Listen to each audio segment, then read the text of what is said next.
And that is so hugely important.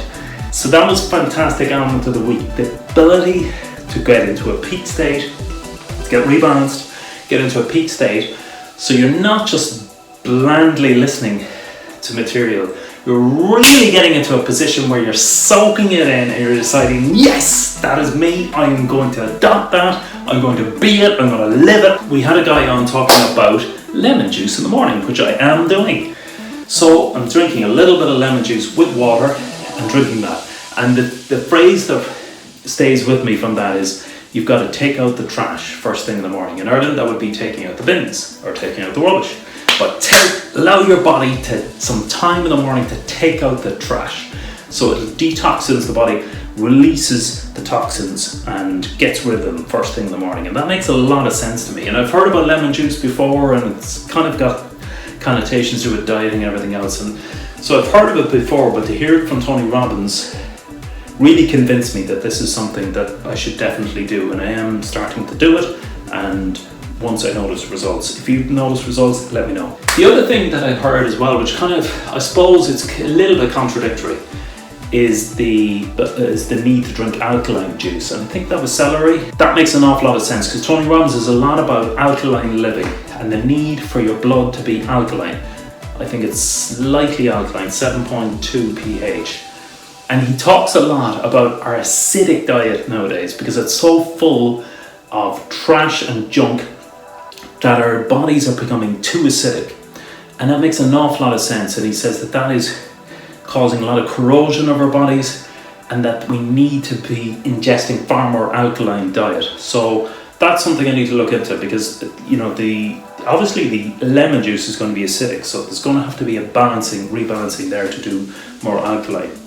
Another thing that stood with me is he said massive medical changes are coming. He talked about an injection that cost maybe a couple of $1,000 and it would lead to muscle regeneration within miracle, almost muscle regeneration. That's on the cusp. And he said, look, massive medical advances are coming and your body needs to be ready for them. So you need to treat your body well and respect your body, so that your body is able to be ready for those when they do come.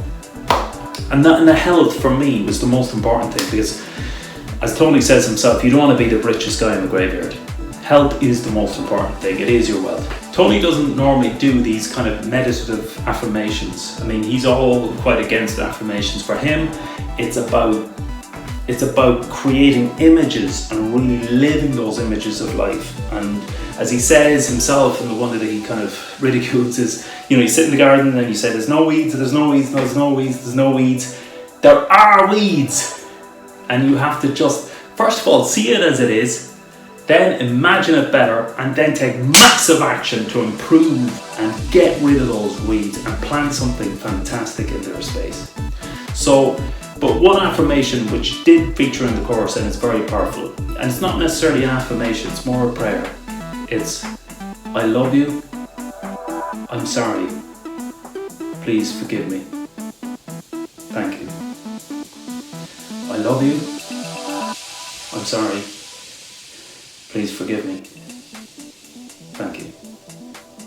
Tony also talks about priming your body to be in an absolute peak state, and he goes through his routine in the morning, which is incredibly extreme, but obviously jolts him in to that state where anything is possible, and he achieves the impossible sometimes by doing events for 12, 14, 16 hours a day sometimes, with massive energy, sustained energy throughout the day. How does he do it?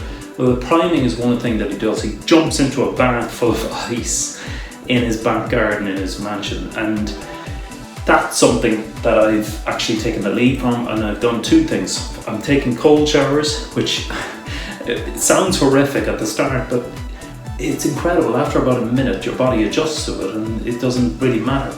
And secondly, and even more interesting, just yesterday I started swimming in the sea for the very first time since I was a child.